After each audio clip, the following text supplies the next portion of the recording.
Hello friends, today I will discuss Bamol sales revenue maximization model with advertising and price output decision. हम इसमें advertisement और price output decision की बात करते हैं. For this topic you can refer modern micro economics by A Koutsoyiannis. Macmillan press की limited की ये बुक है, सेकेंड एडिशन की मैं यहाँ पे बात कर रहा हूँ. In this model, as you can see here, we'll discuss Baumol sales revenue maximization model, advertising and price output determination. ठीक है, हम 4 टाइप्स ऑफ मार्केट की भी वीडियो बनाएंगे. एक दो मैं ऑलरेडी बना चुका हूँ. परफेक्ट कंपटीशन में प्राइस आउटपुट डिटर्मिनेशन कैसे करते हो आप, ओलिगोपोली मार्केट में कैसे करते हो, मोनोपोली मार्केट में कैसे करते हो, और ओलिगोपोलिस्टिक बिहेवियर में हम कैसे प्राइस आउटपुट का डिटर्मिनेशन करते हैं. Baumol sales revenue maximisation model आपके एग्ज़ाम पॉइंट ऑफ व्यू से बहुत इंपॉर्टेंट टॉपिक है. So let's start with our this topic. सबसे पहले हम यहाँ पे कवर करेंगे थोड़ा सा introduction area. Professor W.J. Baumol suggested sales revenue maximisation model in his book business behaviour value and growth. 1967 में ये बुक इन्होंने वहाँ पे पब्लिश की थी. बामोल्स ने एक यहाँ पे जो मॉडल दिया है, इन्होंने इसको कहा कि दिस मॉडल ये है आपके अल्टरनेटिव मॉडल है गोल ऑफ प्रॉफिट मैक्सिमाइजेशन. एक फर्म जो नॉर्मली कंसंट्रेट करती है आपकी प्रॉफिट मैक्सिमाइजेशन के, तो उन्होंने कहा this is our alternative goal of profit maximization. ठीक है, तो फर्म प्रॉफिट मैक्सिमाइजेशन के साथ साथ वहाँ पे कंसंट्रेट किस पे करती है, सेल्स मैक्सिमाइजेशन पे. दैट्स वाई हम इस मॉडल को यहाँ पे हम नाम ले रहे हैं Baumol sales maximisation model. According to Baumol, the firm while pursuing the goal of sales maximisation can not completely ignore the share holder. ठीक है, सेल्स मैक्सिमाइजेशन के साथ साथ उनको आपको शेयर होल्डर की जो एक्सपेक्टेशन है एक कंपनी से रिगार्डिंग, उनको भी आपको यहाँ पे ध्यान रखना पड़ता है. अब आपको यहाँ पे जनरल नॉलेज होगी शेयर होल्डर में आपके आपके कौन कौन वहाँ पे इन्वॉल्व होते हैं. एम्प्लॉयज़ हैं आपके, ठीक है, सप्लायर हैं, गवर्नमेंट ऑफिशियल्स हैं, ठीक है, आपके शेयर होल्डर हैं, ठीक है, वो सभी आपकी इसमें चीज़ें इन्वॉल्व करते हैं हम, जिनको हम स्टेक होल्डर का नाम यहाँ पे समटाइम कंसिडर करते हैं. स्पेशली आप शेयर होल्डर की आप यहाँ पे बात करो तो उनकी आपकी फॉर्म से कुछ एक्सपेक्टेशन है. The goal of firm is thus to maximization of sales revenue subject to profit constraint. अब देखिए यहाँ पे एक ये जो मेन वर्ड है profit constraints means profit constraint mean एक मिनिमम जो एक्सपेक्टेशन है शेयर होल्डर की आपकी फर्म से, वो डिसाइड करेंगे कि आपकी सेल्स वहाँ पे कितनी हो, ना कि आपका, जैसा कि हम प्रॉफिट मैक्सिमाइजेशन थ्योरी में पढ़ते हैं that firms is only considering only the profit. वो यहाँ पे चीज़ें नहीं रहेंगी. और मिनिमम प्रॉफिट कंस्ट्रेंट, सपोज वो कहते हैं कि हमें 15% आपका यहाँ पे प्रॉफिट चाहिए, then this 15% profit is determined by the share holder. और ये किस पे डिपेंड है, वो 15% चाह रहे हैं, 10% चाह रहे हैं, 20% चाह रहे हैं, 30 चाह रहे हैं, 40% चाह रहे हैं प्रॉफिट. ये expectation of shareholder means वो आपकी shareholder to shareholder जो आपकी जो उनकी ओवरऑल एक्सपेक्टेशन है वो उस पर डिपेंड करता है कि उनकी एक्सपेक्टेशन वहाँ पे क्या है.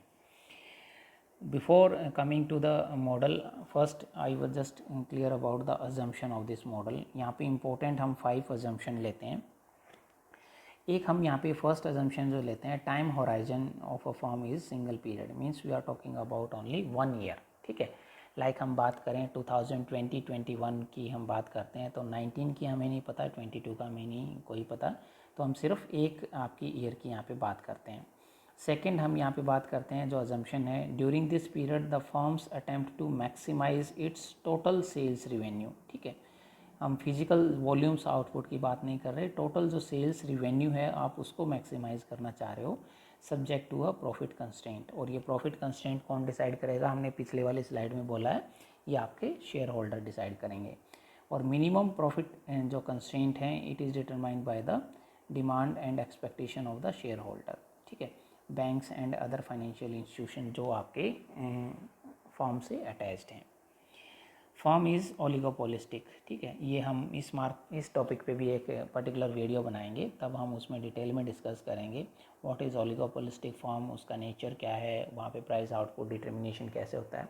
अभी के लिए आप यहाँ पे ये अज्यूम करके चलो, जो हम मार्केट की हम बात कर रहे हैं, the oligopolistic form is there, means there are few seller and many buyer, ठीक है, there is a heavy competition between these form. According to Baumol, it is only the profit constraint has been satisfied that profit becomes subordinate to sales in the firm's hierarchy of the goals. ठीक है, वहाँ पे ये आपके decide रहते हैं. Means जो आप assumption आप लेके चलोगे तो 4 हम यहाँ पे assumption की बात करते हैं. I'll discuss the most important diagram. इसको हम बोलते हैं a single product model without advertisement. जो बामोल ने ये मॉडल दिया है, keep in mind one thing, he presented 2 basic model. आप बुक्स में आप पढ़ोगे तो स्टैटिक मॉडल और dynamic model. Will discuss here only the static model of sales maximization with its various variants of single product model. हम ठीक है, एक प्रोडक्ट की हम यहाँ पे बात करते हैं सिंगल प्रोडक्ट मॉडल की, और वो भी स्टैटिक मॉडल की हम बात करते हैं. यहाँ पे हम कभी भी डायनामिक मॉडल की यहाँ पे हम बात नहीं करते हैं. ठीक है, अब मैं एक आपको डायग्राम बनाऊंगा, आपको ये कॉपी में मे बी 4-5 टाइम्स बनाना पड़े. It's little bit typical diagram for students, so no don't worry. आपने टोटल कॉस्ट वाला चैप्टर और रिवेन्यू वाला चैप्टर पढ़ा हुआ है, तो ये आपके लिए बहुत इजी डायग्राम हो जाएगा. So let's start with our diagram. हम यहाँ पे सिंपल स्ट्रेट लाइन आप ड्रॉ करो. ठीक है, लेट इट बी क्लियर. यहाँ पे हम वाई ओ एक्सिस ले रहे हैं. वाई ओ एक्सिस पे हम ले रहे हैं प्रॉफिट. पाई से हम इसको दिखाते हैं. हम यहाँ पे कोट करेंगे total revenue, then here will quote total cost. ठीक है, और हम ओ एक्स एक्सिस पे ले रहे हैं क्वांटिटीज़ ऑफ आउटपुट. यहाँ पे हम बात कर रहे हैं आउटपुट की. Now will make total cost and total revenue curve, then will make profit curve. ठीक है, हम जो टोटल आपका रिवेन्यू कर्व है, आपकी कुछ सेल होती है तो ही आपकी रिवेन्यू है. That's why we start it from origin. जो आपका यहाँ से, अब इस कर्व को यहाँ से हम ऐसे बनाते हैं. ये हमारा आ गया टोटल रिवेन्यू कर्व. यहाँ पे हल्का सा आपने बैंड देना है. आपको नेचर पता होगा, आप टोटल रिवेन्यू कर्व वाला चैप्टर ऑलरेडी हम पढ़ चुके हैं. यहाँ पे आपका सेकंड बैंड आएगा, और फिर हल्का सा हम इसको यहाँ से ऐसे करते हैं. ठीक है, ये आपका है टोटल कॉस्ट के कर्व का नेचर. अब देखिए यहाँ पे ब्रेक इवन पॉइंट्स जो आपका आया है, यहाँ पे आया है एक, और एक आपका ब्रेक इवन पॉइंट्स यहाँ पे आया है. स्ट्रेट लाइन आप ड्रॉ करोगे. प्रॉफिट कर्व के लिए मैं थोड़ा सा आपका कलर चेंज करता हूँ, सो दैट कि आपके लिए इजी रहे. अब देखिए यहाँ पे जो प्रॉफिट है, यहाँ पे ये है आपका माइनस में, और यहाँ पे माइनस में है, cause here total cost is greater than total revenue. अब जहाँ पे भी ये गैप मैक्सिमम है, सपोज हम यहाँ पे ये मैं गैप हमारा मैक्सिमम है between total cost and total revenue, तो उसी गैप पे आप यहाँ पे प्रॉफिट कर्व निकालोगे. अब इतना माइंड में रख के इस प्रॉफिट कर्व को आप यहाँ से ड्रॉ कीजिए, राइट, और फिर हम इसको यहाँ से ड्रॉ करते हैं. This is our profit curve. If a firm want to maximize the profit only, then now tell me how much they produce. They will produce OQ2 amount suppose. ठीक है, बट अब हम कौन सा मॉडल कर रहे हैं, a single product model without advertisement. ठीक है, तो इसमें हम पढ़ते हैं बामोल्स का सेल्स रिवेन्यू मैक्सिमाइजेशन. देखो, मैक्सिमाइजेशन जो आपका रिवेन्यू मैक्सिमाइजेशन है आपका, वो वहाँ पे आपका यहाँ पे आपका रिवेन्यू मैक्सिमाइज हो रहा है. ठीक है, तो हम यहाँ से एक लाइन ड्रॉ कीजिए आप. Now a firm want to produce say OQ1 amount. Now I will change the colour again. Okay, if a firm want to maximize the sales revenue, then they will produce OQ1 amount. and suppose, अब यहाँ पे आपको एक चीज़ और डालनी है, minimum profit constraint line. ठीक है, सपोज योर मिनिमम आप इसको नाम दे दीजिए इस पॉइंट को, जो यहाँ पे प्रॉफिट कर्व को टच कर रही है, के point. Suppose minimum profit constraint line is this. आप इसको नाम दीजिए मिनिमम प्रॉफिट कंस्ट्रेंट लाइन. हम इसको नाम दे देते हैं से प्रॉफिट लाइन को प्रॉफिट SM. ठीक है, तो यहाँ पे अब आप देखिए, आप कितना शेयर होल्डर की एक्सपेक्टेशन है, हमारी शेयर होल्डर की एक्सपेक्टेशन है इतनी, और आप उनको कितना प्रेजेंट कर रहे हो, इतना। तो मीन्स शेयर होल्डर की एक्सपेक्टेशन कम है, and if you are producing okay amount and you are giving this much of profit, ठीक है, ये वाला आप प्रॉफिट वहाँ पे दे रहे हो, तो आपको कोई प्रॉब्लम नहीं है। बट शेयर होल्डर की एक्सपेक्टेशन सपोज इस के पॉइंट से ऊपर है, suppose this is our pi SM1, कोई नाम दीजिए इसको, शेयर होल्डर की एक्सपेक्टेशन ये है, तो अब आपको अपना जो कर्व है OQ1 नहीं आउटपुट, अब आपको यहाँ पे आउटपुट को रिड्यूस करना पड़ेगा OQ3, cause our shareholder expectation is more. Means सिर्फ रिवेन्यू मैक्सिमाइजेशन आपका एम होता तो आप प्रोड्यूस करते OQ1 amount, but your now aim is sales revenue maximization with minimum profit constraint. अब मिनिमम प्रॉफिट कंस्ट्रेंट ये लाइन डिसाइड कर रही है, ये लाइन और ऊपर चली जाएगी तो आपका आउटपुट यहाँ पे और रिड्यूस हो जाएगा। मैं आपको फाइनल कर्व बना के, ये वाला जो हमने कर्व बनाया है ये आप देखिए, यहाँ पे सेम वही हम बात कर रहे हैं, ये आपका प्रॉफिट कर्व है। ये थोड़ा सा आप इसकी जो शेप है इसके आप ध्यान रखना, यहाँ पे हल्का से बैंड आता है। उसके बाद ये आपका जहाँ मैक्सिमम गैप होगा, रिवेन्यू यहाँ पे हमारी मैक्सिमम है, तो ये यहाँ पे आप OQ1 आउटपुट आप प्रोड्यूस कर सकते हो। But if shareholder expectation is this, then you will produce OQ3 amount, ये जो हम यहाँ पे अमाउंट की बात कर रहे हैं, ठीक है। Means minimum profit constraint line decide करेगी आप कि कितना आउटपुट करते हो। नेक्स्ट इसी मॉडल में हम बात करते हैं a single product model with advertisement. आपके एग्जाम में दो तरीके से क्वेश्चन आ सकता है, एक्सप्लेन बामोल मॉडल, सिंपल आपसे पूछा जा सकता है, या क्रिटिकली एक्सप्लेन बामोल्स मॉडल, तो आप उसमें क्रिटिसिज्म अजम्पशन के साथ डाल दोगे। और आपसे स्पेशली पूछा जाता है explain Baumol sales revenue maximisation model without advertisement, तो हम जो ने अभी डिस्कस किया वो आप वो ऐड कर दोगे। और विद एडवर्टीजमेंट पूछा जाता है तो फिर आप ये वाला डायग्राम बनाओगे, और आपसे कुछ मेंशन उसमें नहीं किया हुआ तो आप दोनों डायग्राम को वहाँ पे एक्सप्लेन कर सकते हो। Now will discuss a single product model with advertisement. उसमें 4 अजम्पशन जो इम्पोर्टेंट थी, विद फिफ्थ वन भी आप इंक्लूड करना चाहो तो फर्स्ट वाली 4 इंपॉर्टेंट थी, उसमें फिफ्थ हम ऐड करेंगे the sales revenue increases with advertisement expenditure. ये इंपॉर्टेंट अजम्पशन है। हम यहाँ पे क्या एज्यूम कर रहे हैं कि आप जैसे जैसे एडवर्टीजमेंट का एक्सपेंडिचर आप इंक्रीज़ करते हो, आपकी रिवेन्यू इंक्रीज़ होती जाती है। तो जो हमने रिवेन्यू वाला का नीचे डाउनवर्ड किया था, टोटल रिवेन्यू वाला, वो कभी डाउनवर्ड नहीं आएगा, आप जस्ट उसको थोड़ा सा अपवर्ड करके छोड़ दोगे, cause of this assumption. Next हम यहाँ पे एज्यूम कर रहे हैं most important assumption, production cost is independent of advertisement. ये हमने सिंप्लीफाइंग के लिए इन्होंने मॉडल में बामोल ने लिया था। मीन्स ये अनरियलिस्टिक अजम्पशन है। मीन्स एडवर्टीजमेंट कॉस्ट और आपकी जो प्रोडक्शन कॉस्ट है उसको हम नॉर्मली आप डिटैच नहीं कर सकते हो। I will make another curve, फिर इसके बाद में आपको फाइनल कर्व जो हमने बनाया है वो भी हम यहाँ पे शो करेंगे। आप सिंपल बनाने की कोशिश कीजिए। सबसे पहले वही आपका आ जाएगा YO एक्सिस, यहाँ पे हम ले रहे हैं आपका वही कॉस्ट कर्व आएंगे वेरियस, यहाँ पे फिर हमारे रेवेन्यू कर्व आएंगे, ठीक है। यहाँ पे हमारा फिर प्रॉफिट कर्व भी हम यहाँ पे कोट कर रहे हैं साथ साथ में, और यहाँ पे हम ले रहे हैं एडवर्टाइजिंग बाय सेल्स मैनेजर, ठीक है।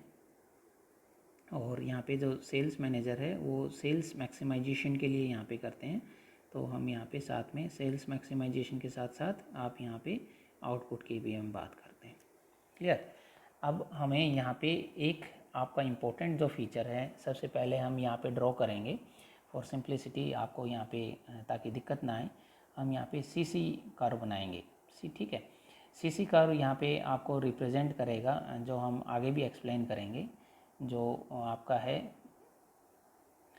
प्रोडक्शन कर्व से, this is our CC curve CC1, ठीक है। CC1 को हमने यहाँ पे क्या बोला, आप याद रखिएगा, ये हमने यहाँ पे इसको लिया है इंडिपेंडेंट लेवल ऑफ एडवर्टीजमेंट है ये आपका, यहाँ पे प्रोडक्शन कॉस्ट है, ये शोन हम कर रहे हैं प्रोडक्शन कॉस्ट CC1 से, इसका एडवर्टीजमेंट पे कोई यहाँ पे इफ़ेक्ट नहीं आ रहा है। नेक्स्ट हम इसमें बात करेंगे आपके 45 डिग्री एंगल पे हम यहाँ पे बनाएंगे आपका एडवर्टाइजिंग कर्व। ठीक है, इसको हम थोड़ा सा कलर चेंज कर लेते हैं। ये हम यहाँ पे क्या जूम कर रहे हैं, आपका एडवर्टीजमेंट कर्व आपका आ गया। ठीक है, इसको आप नाम दे दो एडवर्टाइजिंग कॉस्ट। सीसी हमने क्या बोला था, प्रोडक्शन कॉस्ट है, और 45 डिग्री एंगल पे हमने एज्यूम किया है आपकी advertisement cost. Now we have to make total cost. Total cost आपको पता होगा, प्रोडक्शन कॉस्ट जो आपकी OC ये वाली आई है, प्लस इसमें आप ये ऐड करोगे तो हमारी पैरेलल लाइन आएगी कॉस्ट। इसमें हमने प्रोडक्शन कॉस्ट यहाँ पे एज्यूम की है, ये आपकी आ गई टोटल कॉस्ट का। इसको आप लिखोगे टोटल कॉस्ट विद एडवर्टाइजिंग। ठीक है, टोटल कॉस्ट विद एडवर्टाइजिंग, इसको आप ध्यान रखना, ये टोटल कॉस्ट है। पिछले वाले डायग्राम में टोटल कॉस्ट का नेचर आपका अलग था, उसकी शेप अलग थी, बट यहाँ पे फॉर सिंप्लिसिटी आपके जो बामोल हैं इन्होंने आपकी एजम्पशन ली इम्पोर्टेंट कि जो आपकी प्रोडक्शन कॉस्ट है और आपकी जो टोटल कॉस्ट है वो दोनों इंडिपेंडेंट हैं। नेक्स्ट आपने जो सेम नेचर का आपने यहाँ पे टोटल रिवेन्यू कर्व बनाना है। जैसे ही रिवेन्यू कर्व बनाओगे आपका डायग्राम यहाँ पे सोल्व हो जाएगा। मैं यहाँ पे एक बार आपका फिर कलर चेंज करता हूँ। यहाँ पे आप देखिए, आपको थोड़ी सी जस्ट शेप पे ध्यान रखना है जो आप टोटल रिवेन्यू कर्व बनाओगे। जो हम टोटल रिवेन्यू है ये आपका ओरिजिन से स्टार्ट होगा, कीप इन माइंड। ठीक है, आप इसको हल्का सा आप ऐसे उठाओगे और इसके बाद ये आपका अपवर्ड जाएगा यहाँ से। ठीक है, ये वाला जो स्ट्रेट लाइन है ये आपका रिवेन्यू कर्व, कभी ये डाउन में नहीं करना। ये हमने इंपॉर्टेंट अजम्पशन ली थी, वहाँ पे आपको याद होगा कि एडवर्टीजमेंट कॉस्ट बढ़ने के साथ साथ भी आपका रिवेन्यू कॉस्ट बढ़ता है। ठीक है, बहुत ज़्यादा शेप में चेंज मत करना, आप बुक से भी हेल्प ले सकते हो, सेम डायग्राम वहाँ पे एक्सप्लेन किया हुआ है। अब सेम यहाँ पे निकालिए, देखिए जो हमने यहाँ पे ये निकाला है ये आपका ब्रेक इवन पॉइंट है, ये ब्रेक इवन पॉइंट है। मीन्स यहाँ पे आपका प्रॉफिट जो ये कर्व आएगा नेगेटिव आएगा, और यहाँ पे भी ये माइनस में है, cause here total cost is more in compare to our total revenue. अब जो यहाँ पे मैक्सिमम गैप है उसके हिसाब से आप यहाँ पे प्रॉफिट कर्व को आप ड्रॉ कर सकते हो फ्री हैंड, जो हम एज्यूम करते हैं। ठीक है, ये आपका यहाँ पे हमने मैक्सिमम गैप से निकाला है। अब यहाँ पे एक बात इंपॉर्टेंट ध्यान रखनी है आपने, टोटल रिवेन्यू तो आपका मैक्सिमाइज होता ही जा रहा है, तो आप मैक्सिमम कितनी यहाँ पे आप प्रोडक्शन कर सकते हो, मैक्सिमम आप यहाँ पे सपोज OQ1 तक आप प्रोडक्शन कर सकते हो। ठीक है, दिस इज़ आर प्रॉफिट का। अब यहाँ पे आपका जो मिनिमम प्रॉफिट कंस्टेंट लाइन है, प्रॉफिट मैक्सिमाइजेशन एम होता तो आपकी फर्म कितना प्रोड्यूस करती, इतना अमाउंट से ए प्रॉफिट वाला जो पाई वाला सिंबल ले सकते हो, और रिवेन्यू मैक्सिमाइजेशन है तो आप यहाँ लास्ट तक प्रोड्यूस करोगे। But keep in mind the minimum profit constant line. अब ये minimum profit constant line suppose ये है आपकी पाई 0, आप ले लो इसको, तो आप कहाँ पे प्रोडक्शन रोक दोगे, यहाँ पे प्रोडक्शन रोक दोगे OQ2 पे, cause this is our minimum expectation. और ये कौन आपका डिसाइड कर रहा है, आपके शेयर होल्डर डिसाइड कर रहे हैं। देखिए इस कर्व में मैंने सेम यहाँ पे दिखाया है, ये आपका CC production curve 45 degree angle पे एडवर्टीजमेंट कॉस्ट ये आपकी आ गई है। ये हमने फिर टोटल कॉस्ट दोनों को कंबाइन कर दिया है। ये फिर हमने टोटल रिवेन्यू निकाली, ये आपके ब्रेक इवन पॉइंट आ गए हैं, ये इनके थ्रू आपका प्रॉफिट वाला कर्व, और फिर ये हमने मिनिमम प्रॉफिट कंस्टेंट लाइन यहाँ पे एक्सप्लेन की है। तो ये है आपका single product model with advertisement according to Baumol. अब हम यहाँ पे बात करते हैं थोड़ा सा और, कई बार इसमें एक्सप्लेनेशन पूछा जाता है मॉडल में कि एप्लीकेबिलिटी कहाँ है इस मॉडल की। तो जो फाइनेंशियल इंस्टीट्यूशन हैं वो कंसीडर करते हैं sales as an index of performance of the firm. ठीक है, इंस्टेड ऑफ प्रॉफिट मैक्सिमाइजेशन, तो वहाँ पे जो सेल्स के हिसाब से ही वो आपके फाइनेंशियल इंस्टीट्यूशन वहाँ पे करते हैं। Profit figures are available only annually, है ना, नॉर्मली जो एनुअली मिलते हैं, बट सेल्स फिगर्स हैं they can easily obtained and more frequently, जो आप वीकली हैं, मंथली हैं, क्वार्टरली हैं, आप इजीली वहाँ पे उनको एक्सेस कर सकते हो। Maximization of sales is more satisfying for manager ने अपने अंडर इतनी सेल्स की है, मीन्स वो उनका थोड़ा सा अपना वहाँ पे क्रेज़ रहता है। सैलरीज एंड जो स्लैक हैं, अर्निंग हैं, या जितनी भी आपको एक्स्ट्रा बेनिफिट मिलते हैं मैनेजर्स को, they are more closely linked with the sales rather than profit, है ना, कितनी सेल्स जनरेट की हैं फर्म के लिए। रूटीन जो पर्सनल प्रॉब्लम्स हैं, they are more easily handled with growing sales, है ना। आपकी ऑर्गेनाइजेशन में सेल्स बढ़ रही है तो आप उनको ईजिली वहाँ पे टैकल कर पाओगे। Sales growing more than profit personal proportionally, हम जब बात करें to market expansion indicates the growing market share, आपका फर्म का बढ़ रहा है। बट यहाँ पे बात यहाँ पे ख़त्म नहीं होती। जो हम एप्लीकेबिलिटी ऑफ मॉडल की बात करें तो इसमें कुछ क्रिटिसिजम्स भी हैं जो आप अजम्पशन के भी यहाँ पे लाइक हम बात करें तो फर्स्ट इसमें हम बात करते हैं प्रॉफिट कंस्ट्रेंट की। जो हम बात करते हैं इन practical it is very difficult, like हमने स्टार्टिंग में कहा कुछ शेयर होल्डर 10% चाह रहे हैं, कुछ 15% चाह रहे हैं, कुछ ऑर्गेनाइजेशन में 20 है, 25 है, 30 है।